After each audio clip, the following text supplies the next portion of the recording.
नमस्कार, एनडीटीवी राजस्थान देख रहे हैं आप और मैं हूं आपके साथ शिवानी मिश्रा। मेडिकल में एंट्रेंस की नीट यूजी परीक्षा 2025 और पैरा मेडिकल परीक्षा 2025 में फर्जीवाड़े का बड़ा मामला उजागर हुआ है।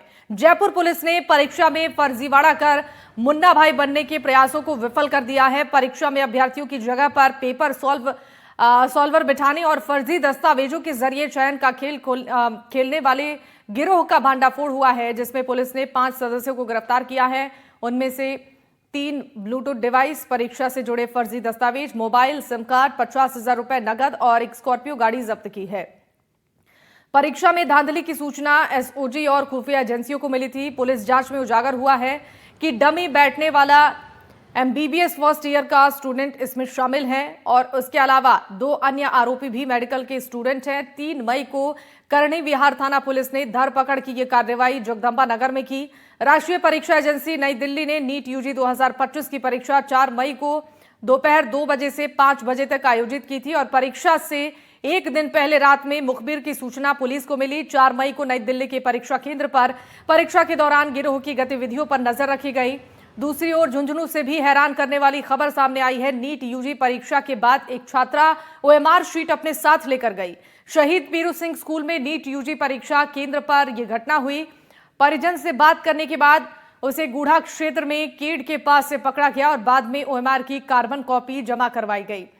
और एनटीए की गाइडलाइंस के मुताबिक परीक्षा होने के 1 घंटे में नोडल केंद्र पीएम श्री केंद्रीय विद्यालय में जमा करवानी अनिवार्य थी, लेकिन करीब 3 घंटे की देरी हुई, जो गाइडलाइंस का उल्लंघन है और परीक्षा की गोपनीयता और ओएमआर की सुरक्षा में सेंध है। परीक्षा समन्वयक और जिस तरीके से ये घटना हुई है, इसके बाद से ही अब सवाल खड़े हो रहे हैं और परीक्षा की गोपनीयता और ओएमआर की सुरक्षा में सेंध भी है। आपड़ी बात में हम इसी पर चर्चा करेंगे, नीट में चीट, परीक्षा में सेंध पर।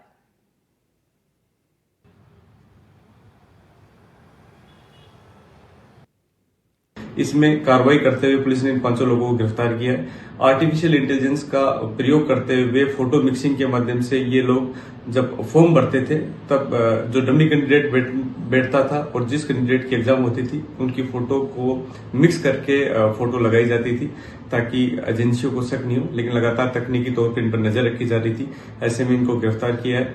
इनके पास में ब्लूटूथ डिवाइस मिली है, ऐसे ईयरबड मिले हैं, साथ ही स्कॉर्पियो गाड़ी जब्त की गई है। जो एडवांस रकम दी गई थी एग्जाम में बैठने के नाम पर, वो भी इन अभियुक्त के कब्जे से जब्त की गई है।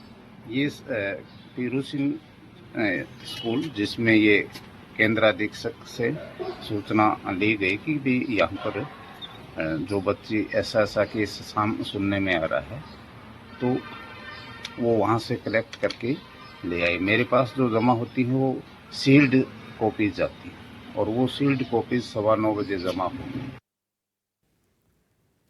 और इस पर चर्चा करने के लिए हमारे साथ कुछ खास मेहमान जुड़ चुके हैं। परिचय के साथ चर्चा को आगे बढ़ाएंगे। हमारे साथ अशोक चौधरी जी हैं, संरक्षक हैं बेरोजगार संघ के, बहुत स्वागत है sir. Professor doctor Sudhir Rajeev है, शिक्षाविद हैं, आपका भी बहुत स्वागत है। हमारे साथ अमनदीप चौरी जो हैं, एडवोकेट हैं हाईकोर्ट के, आपका भी स्वागत है। और राजेंद्र त्यागी हमारे साथ हैं, पूर्व आरपीएस ऑफिसर हैं, आपका भी बहुत बहुत स्वागत है सर। शुरुआत मैं आपके साथ करूंगी अशोक जी। एक बड़ी लापरवाही, परीक्षा में सेंध की कोशिश की गई, नीट यूजी जैसे परीक्षा में जिस तरीके से ये बड़ी गड़बड़ी सामने आई है। अब इस पर सवाल उठ रहे हैं कि आखिर पारदर्शी तरीके से परीक्षा को कराना एक बड़ी चुनौती आज के दिन में बन रही है। नहीं मैम, ये बात आपकी बिल्कुल सही है, लेकिन मैं इसके लिए प्रशासन को भी धन्यवाद दूंगा जिन्होंने दृढ़ता दिखाते हुए आरोपियों को पकड़ा। लेकिन शिवानी, सबसे बड़ी बात जो है कि इसमें माँ बाप को समझना पड़ेगा। हम ये जो कहना चाह रहे हैं कि भाई पेपर लीक प्रकरण जो हो रहे हैं, इसमें कहीं ना कहीं आम आदमी को भी इसमें जागरूक होना पड़ेगा। जिन बच्चों के लिए करवाया गया उसके माँ बाप भी दोषी हैं। इसके अंदर कहने का मतलब ये है कि जो बच्चे पकड़े गए हैं, जिनके लिए हो रहा था ये, उनके साथ में, उन बच्चों के साथ में उनके माँ बाप को भी सजा होनी चाहिए। अब जैसे हम बात करें जो और पुरानी भर्तियां जिसमें अभ्यर्थी पकड़े गए हैं, मैं कहना चाह रहा हूँ कि किसी भी भर्ती में अभ्यर्थी कहीं जाता है, अगर सपोज उसने कहा कि मुझे 10 लाख रुपए देने, तो मैं मान रहा हूँ कि आज एक बेरोजगार 10 लाख रुपए नहीं दे सकता जी। तो कहीं ना कहीं उसके माता पिता, उसका घर परिवार से ही उसको पैसा मिलेगा, तभी जाके वो आगे पैसा देगा। बिल्कुल। तो जो भी दोषी हो, इसमें सबसे पहले इनकी कार्रवाई, इनके माँ बाप पे भी कार्रवाई होनी चाहिए ताकि लगे, क्योंकि कार्रवाई क्या होती है, जैसे सपोज मैंने पेपर लिया है, मेरे पे कार्रवाई की, मेरे माँ बाप पे नहीं हुई। मैं कह रहा हूं अगर मैंने पेपर लिया है, इसका मतलब कहीं ना कहीं मेरे घर वालों की है, तो इसके साथ साथ मेरे साथ साथ मैं कह रहा हूं मेरे माँ बाप पे भी कार्रवाई नहीं होनी चाहिए। ये होना चाहिए, जब तक माँ बाप पेरेंट्स पे कार्रवाई नहीं होगी तब तक पेरेंट्स समझेंगे नहीं। और ये जो पेपर प्रकरण जो लीक वाला जो है, ये जब तक नहीं रुकेगा, जब तक सामाजिक जागरूकता नहीं होगी। लोगों को समझना पड़ेगा कि रोज पकड़े जा रहे हैं, अंत में पकड़ा जाएगा, बचेगा कोई भी नहीं। क्योंकि आप कोई भर्ती लो, अभी ऐसा है भर्ती में कितने लोग पकड़े गए हैं, पकड़े जा रहे हैं, धीरे धीरे एसओजी काम कर रही है, उसी हिसाब से हर फर्जीवाड़े को पकड़े जा रहे हैं लोग, और सरकार अच्छा काम कर रही है। लेकिन कहीं ना कहीं इसमें आम लोगों को जागरूकता लानी पड़ेगी, और पेरेंट्स को भी सोचना पड़ेगा कि हम अपने बच्चों को ऐसे काम नहीं करवाएं। क्योंकि और ये नीट जैसा एग्जाम, एक डॉक्टर बनेगा, वो क्या डॉक्टर बनेगा चीटिंग करके अगर पास हो गया तो। लेकिन मैं इसके लिए सरकार को बहुत बहुत धन्यवाद, और पुलिस प्रशासन को भी धन्यवाद दूंगा जिन्होंने तुरंत कार्रवाई करते हुए उन आरोपी पकड़ा। और साथ साथ ये कहना चाहूंगा शिवानी जी, इन पे कार्रवाई होनी चाहिए और जल्दी होनी चाहिए, इनकी फास्ट ट्रैक कोर्ट में होनी चाहिए। क्योंकि होता क्या है कि आज पकड़े गए हैं, कोर्ट धीरे धीरे ट्रायल चलती जाएगी, सालों तक ट्रायलें चलेंगी, चार्जशीट बनेगी, इनको जब सजा होगी, जमानत मिल जाएगी, बाहर आ जाएंगे। ये होना चाहिए कि एक बार अंदर गया, जीवन भर अंदर रहना चाहिए, और मैं इनकी संपत्ति जब्त होनी चाहिए पूरी, और ऐसे लोगों को फांसी की सजा होनी चाहिए जो युवाओं के साथ कुठारघात करते हैं, लोगों को जीवन बर्बाद करते हैं। क्योंकि एक आदमी की वजह से एक अगर गलत डॉक्टर बन गया तो सोचो पूरे अपने जीवन काल में कितने लोगों के साथ गलत कर सकता है। इसलिए जितने भी आरोप पकड़े गए हैं, मैं तो यही मांग करूंगा सरकार से, इनको कड़ी से कड़ी सजा मिले, और मैं करूंगा फांसी से कम सजा भी ना मिले। बिल्कुल अशोक जी, आपने ये बात सही कही कि इस पर अब कार्रवाई की जरूरत है, ठोस कदम उठाने की जरूरत है। प्रोफेसर डॉक्टर सुधी हमारे साथ हैं, आपसे जानना चाहेंगे सर, जैसा कि अशोक जी ने कहा कि इसमें परिजनों को भी समझने की जरूरत है, क्योंकि परिजनों को बच्चे की हर एक्टिविटी के बारे में पता होता है। जिस तरीके से फर्जीवाड़ा किया जा रहा है, ऐसे में कितनी जरूरत है लोगों को जागरूक होने की, माता पिता को इसमें इन्वॉल्व होने की, और उन्हें बच्चों को सही दिशा दिखाने की, उन्हें समझाने की कि जिस तरीके का वो कदम उठा रहे हैं उससे कई बच्चों का भविष्य खराब होगा, और साथ ही आगे अगर वो डॉक्टर बनते हैं तो भी काफी नुकसान लोगों को होगा। जी मैम, इस बात से मैं इत्तेफाक रखती हूँ कि माता पिता का इसमें एक बहुत बड़ा रोल है। ये जो हमने संस्कृति बनाई है कि हर चीज हमें शॉर्टकट से मिल जाए, बिना मेहनत करे मिल जाए, इस संस्कृति का हिस्सा माता पिता और हम सब हैं। तो समाज भी इस बात के लिए रिस्पॉन्सिबल है कि हम इस एक्टिविटी को कैसे आगे बढ़ा सकते हैं। जैसा कि अशोक जी ने कहा कि अगर किसी भी बच्चे के पास 10 लाख रुपए या 20 लाख रुपए देने के लिए नहीं होंगे, जो स्टूडेंट होंगे, तो एक जो एकेडमिक इंटेग्रिटी और एकेडमिक ऑनेस्टी, ये जो दो चीजें हैं जो कि मेरा मानना है कि एक प्राइम चीज है, वो इंस्टिल करनी चाहिए हमारे बच्चों में और हमारे समाज में। आप ये देखते हैं कि स्कूल्स में भी कंपटीशन होता है, मेरे बच्चे का नंबर ज्यादा आ गया, तुम्हारे बच्चे का नंबर कम आ गया। तो ये जो कंपटीशन की भावना है, हेल्दी कंपटीशन तो हमेशा आप समाज में देखेंगे और वही आगे बढ़ने का एक तरीका है। पर ये जो एक दूसरे को मात करना, आगे बढ़ना, ये जो मैड रेस हमने चला रखी है, इस रेस का कहीं ना कहीं खत्म होना आवश्यक है। तो बहुत सारी चीजें हैं जो कि हम कर सकते हैं जिससे कि ये चीजें चेंज हो। क्योंकि एक माइंडसेट चेंज करना, ये समझाना कि ये अगर आप गलत तरीके से डॉक्टर बनेंगे तो आपको कुछ आएगा भी नहीं। उसके सिवाय हम दूसरे उपाय भी कर सकते हैं, जैसे हम प्रॉक्टरिंग करें, सीसीटीवी कैमरा से विजिलेंस करें, एंट्री पे जैसे इन लोगों ने इस बार न तो गले में चेन अलाउ करी थी, ना हाथ में धागे अलाउ किए थे। वो चीजें जयपुर के 1-2 कैंपस में हुई थी। इसी तरह बायोमेट्रिक, ये जो आंखों की जो हमें बायोमेट्रिक होता है, आईज से आईज कैप्चर करते हैं।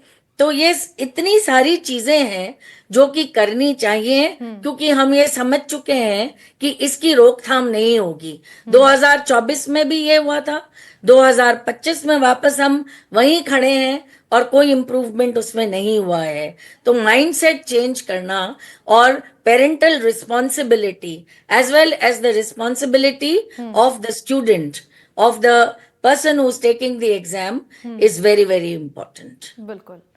अमनदीप जी हमारे साथ हैं। अमनदीप जी, देखिए, जिस तरीके से सिर्फ राजस्थान ही नहीं पूरे देश भर में लगातार पेपर लीक के मामले सामने आ रहे हैं, इसके अलावा डमी कैंडिडेट्स के देखिए हौसले बढ़ते जा रहे हैं। लगातार बड़ी बड़ी परीक्षाओं में भी ऐसे मामले सामने आ रहे हैं जहां डमी कैंडिडेट्स बैठकर परीक्षा दे रहे हैं, लेकिन इस पर एक सख्त एक्शन लेने की कितनी जरूरत है ताकि ये जो हौसला बढ़ता जा रहा है इस तरीके से लोगों का, इस पर अंकुश लग पाए और जो छात्रों के भविष्य के साथ खिलवाड़ हो रहा है उन्हें न्याय मिल पाए।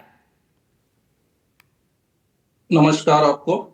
देखिए, आजकल और मैं पिछले साल की भी बात करूं तो नीट एक एग्जाम, ऐसा एग्जाम हो गया है जिसमें हर साल पेपर लीक होने की रेट बढ़ती जा रही है। इस बार कैंडिडेट से 40 लाख रुपए मांगे गए। पिछली बार तो पेपर लीक भी हुआ है, इसमें कुछ स्टूडेंट्स के पास पहुंच भी गया था, बट इस बार मैं कहना चाहूंगा कि लीक होने से पहले इन लोगों को पकड़ लिया गया और इस अगर जो पकड़े गए लोग हैं उनके तहत जो कानूनन कार्रवाई जो है वो सख्त कार्रवाई होनी चाहिए। इसके अंदर आईपीसी के जो बीएनएस जो अब नया कानून आ गया है उसके तहत कार्रवाई की जानी चाहिए। इसमें 420 का जो धारा थी जो अब 318 4 बीएनएस हो गया, 471 आईपीसी जो हुआ करती थी वो 340 2 बीएनएस में अप टू 10 इयर्स तक इसके अंदर लाइफ इम्प्रिजनमेंट की सजा है। तो अब एसओजी ने जो काम करा है उसमें गहन जांच करके पुख्ता चार्जशीट पेश करके जब तक कड़ी से कड़ी सजा नहीं मिलेगी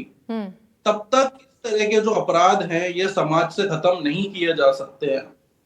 और कार्रवाई भी ऐसी होनी चाहिए जो दिखनी भी चाहिए कि justice is not only to be shown but also it is to be investigated. कि इस तरीके से कार्रवाई की जाए कि जितने भी गिरोह आज एक्टिव हैं, चाहे वो नीट का पेपर हो चाहे वो आईआईटी का एग्जाम हो, इन सब लोगों के लिए एक कड़ा संदेश दिया जाना चाहिए इस कार्रवाई के माध्यम से, ये मेरा मानना है। बिल्कुल सर, आपने सही कहा। राजेंद्र जी, आपसे समझना चाहेंगे, जिस तरीके से अब सवाल ये खड़े हो रहे हैं कि लीक प्रूफ परीक्षा आखिर कैसे आयोजित की जाए, कैसे लोगों का विश्वास बने कि जो परीक्षा में सेंधमारी की जा रही है, जो लापरवाही की जा रही है उस पर काम किया जाए, और कितनी जरूरत है व्यवस्थाओं को दुरुस्त करने की। सिक्योरिटी के हिसाब से अगर बात की जाए तो क्या व्यवस्थाएं और होनी चाहिए परीक्षा केंद्रों पर? ये देखिए शिवानी जी, पुलिस और प्रशासन और जो आयोजक हैं इस परीक्षा नीट के कराने वाले, वो सब अपनी तरफ से पूरी सावधानी रख रहे हैं, पूरी निगरानी रख रहे हैं। मगर अब जैसा समाज में ये चल रहा है, अब देखिए लड़के खुद एमबीबीएस की फर्स्ट ईयर के स्टूडेंट हैं, इनको ये भी मालूम है कि अपना भविष्य क्या है, आगे आके अपना खुद का भविष्य भी खराब कर रहे हैं और आगे आने वाली पीढ़ी का भविष्य कमाना। और पुलिस प्रशासन के द्वारा जो रखना वाली बात है, आप पूरी निगरानी रखी जा रही है, पूरी इंटेलिजेंस रखी जा रही है। एसओजी द्वारा भी अपने पूरे जो जितनी भी सोशल इंजीनियरिंग लगा के और हर तरीके से सीसीटीवी वगैरह लगाने के बाद, इनकी बायोमेट्रिक के जांच के बाद सारी चेकिंग जो हो रही है, अब आप देख रहे हैं पुलिस द्वारा तो पूरी चेकिंग की जाती है। मगर परीक्षा के अंदर बैठने के बाद इनकी जो फेस रीडिंग है, फेस पे जो बनाया गया है, आईडी देखना का काम है, इनकी चेकिंग भी बिल्कुल वो की जा रही है। और इसी चेकिंग के कारण ये पकड़े भी गए हैं। सतर्कता, निगरानी और पूरी इंटेलिजेंस के कारण मैं मानता हूं कि पुलिस द्वारा बहुत अच्छा कार्य किया गया है, एसओजी द्वारा अच्छा कार्य किया है। इससे परीक्षा की विश्वसनीयता बनी रहेगी।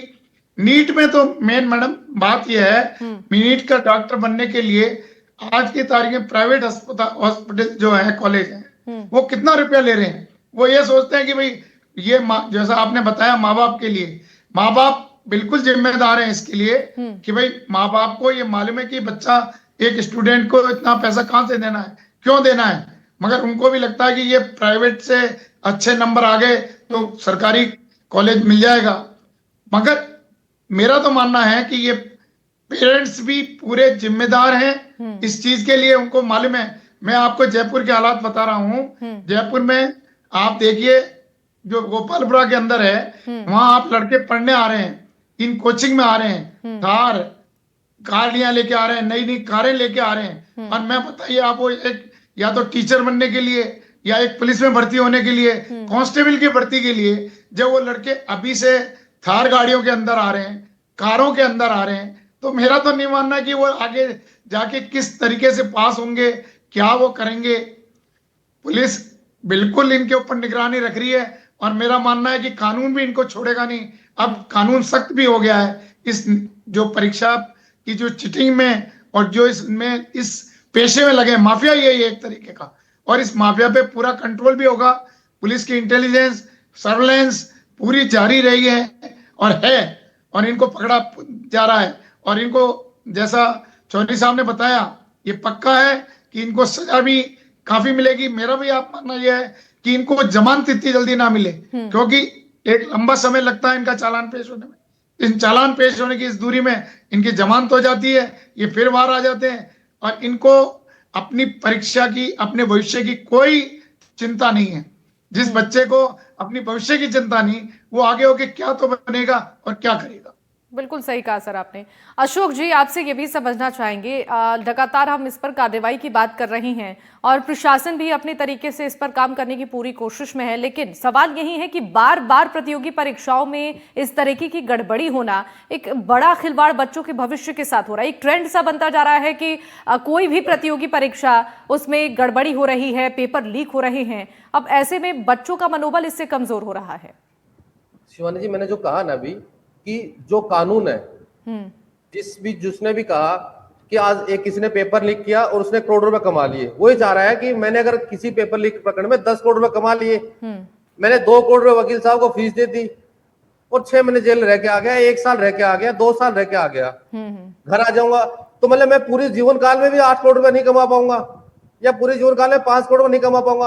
अगर मैं 1 साल 2 साल जेल रह के भी आ गया, वापस आ गया, तो मेरे पास इतना पैसा है कि मैं अपना के जीवन निकाल लूंगा, क्योंकि उसमें फांसी होनी नहीं है, उम्र कैद होनी नहीं है। तो ये ट्रेंड लोगों का एक मेंटली फिक्स हो गई। क्योंकि मुझे याद है मैं कि कुछ समय पहले कांग्रेस सरकार की बात है, जब हमारे एक साथी आंदोलन के दौरान जेल गए थे, वहां कुछ पेपर माफिया से मिला था, उन्होंने बाहर आके बताया गया कि यार वो कह रहे कि हमारा क्या फर्क पड़ रहा है, हम तो 6 महीने जेल काट लेंगे, 1 साल काट लेंगे, वापस बाहर आ जाएंगे, इतना पैसा कमा लिया, पूरा जीवन निकाल लेंगे। इसीलिए कहना चाह रहा हूं, जो इसमें संगीत जो भी आदमी सम्मिलित, इसकी जो कड़ी है वो कड़ी होती है बच्चे से, बच्चे के माँ बाप को, जिसने जो आरोपी है उसको, और जहां से निकला वो, चाहे वो कर्मचारी हो, सभी को पूरे को उनकी गिरफ्तारी हो, कड़ी सजा मिले और उनकी संपत्ति जब्त और आजीवन कारावास हो, उनको आजीवन कारावास हो, उनकी संपत्ति जब्त हो, ताकि ये लगे, एक मैसेज आएगा कि हाँ इसमें कार्रवाई सख्त होने लग गई है, तो लोग कहीं डरेंगे। नहीं तो यही सोचते हैं कि आज पकड़े गए, पैसे देंगे, छूट जाएंगे, उसके बाद बाहर आ जाएंगे, केस चलता रहेगा, 2 साल 5 साल 10 साल केस चलेगा, उसके बाद सेशन कोर्ट जाएगा, फिर हाई कोर्ट जाएंगे, फिर सुप्रीम कोर्ट जाएंगे, जब तक आदमी की उम्र निकल जाती है, बुढ़ापे को जाके करेगा भी क्या, वो मर जाएगा। कहीं ना कहीं क्या है कि जो कानून जो है हमारा, ये जब तक स्ट्रांग नहीं होगा, और साथ साथ में मैं फिर दोहरा रहा हूं कि जो भी अभ्यर्थी पकड़े जाए, उस माँ बाप को अगर सजा नहीं मिलेगी तब तक रुकेगा नहीं है। जब माँ बापों को सजा मिलनी शुरू हो जाएगी तो उनमें भी डर होगा कि बच्चे के साथ में हम भी दोषी होंगे, हमारा पूरा परिवार जेल जा रहा है, तो कहीं ना कहीं जाके इसमें लगेगी। और साथ ही साथ युवाओं को भी सोचना चाहिए, मैं आपके माध्यम से, जितने भी स्कूलें हैं उनमें भी एक काउंसलिंग होनी चाहिए, जो भी बच्चों को पढ़ाते हैं, नीट यूजी पीजी की तैयारी करवाते हैं, उनको भी एक काउंसलिंग करनी चाहिए, समझाना चाहिए कि बेटा अब ऐसा कोई भी काम नहीं करे, इसके अंदर आपके साथ साथ आपके माँ बाप को भी सजा है, आपके परिवार को भी सजा है, और माँ बाप को भी, और प्लस समाज में भी चीजें, जो माँ बाप जो सोचते हैं कि मेरा बेटा 2 साल से तैयारी कर रहा है, 3 साल तैयारी कर, समाज ये कहेगा कि 3 साल बच्चा तैयारी की, कुछ नहीं बना।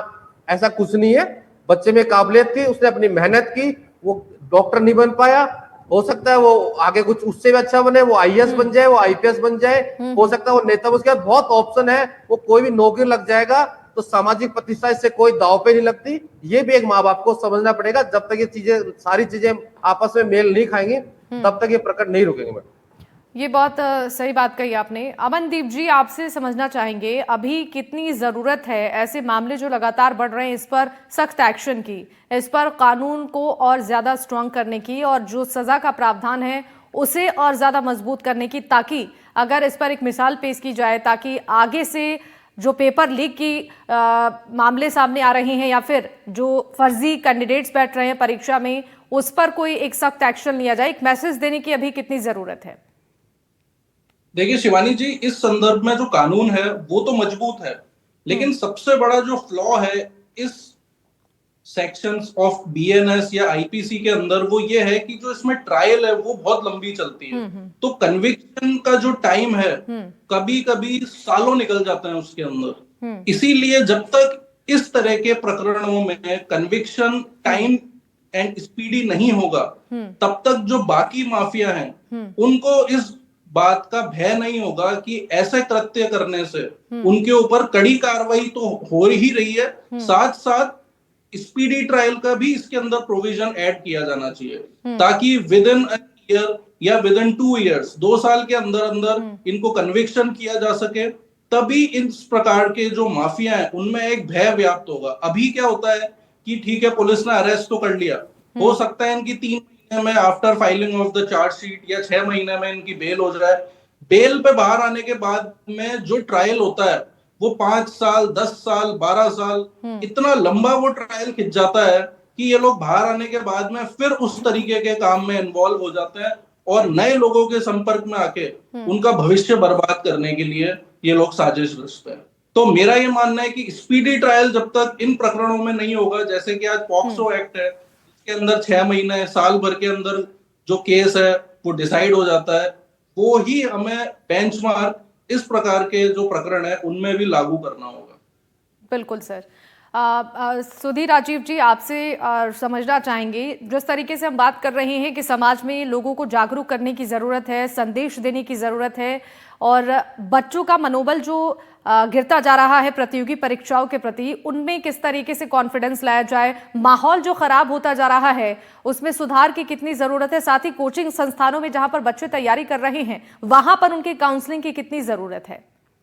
मैडम, सबसे इम्पोर्टेंट चीज तो मैं आपका ध्यान इस बात पे दिलाना चाह रही हूँ कि ये जो एलिमेंट्स हैं एंटी सोशल, ये तो है ही, पर इनकी कारीगरी से जो बच्चे एक्चुअली मेहनत करके आना चाहते हैं उनके भविष्य पे एक बहुत बड़ा क्वेश्चन मार्क लग जाता है कि हमने तो ना बदमाशी करी, ना हमने इम्पर्सनेशन किया। तो एज एज एन एजुकेटर मैं आपका ध्यान उस तरफ भी दिलाना चाहूंगी कि उनकी क्या वो होती है। इसलिए एकेडमिक जो भी इंटेग्रिटी है उसके लिए कोचिंग संस्थान, माता पिता और हमारा माइंडसेट, अगर ये सब चीजें चेंज होंगी, और जो आपने अभी अमनदीप जी ने बताया कि कुछ लॉज हैं जिनको कि बहुत फास्ट ट्रैक उस पे होना चाहिए, तो ये लॉज हैं और ये इनकी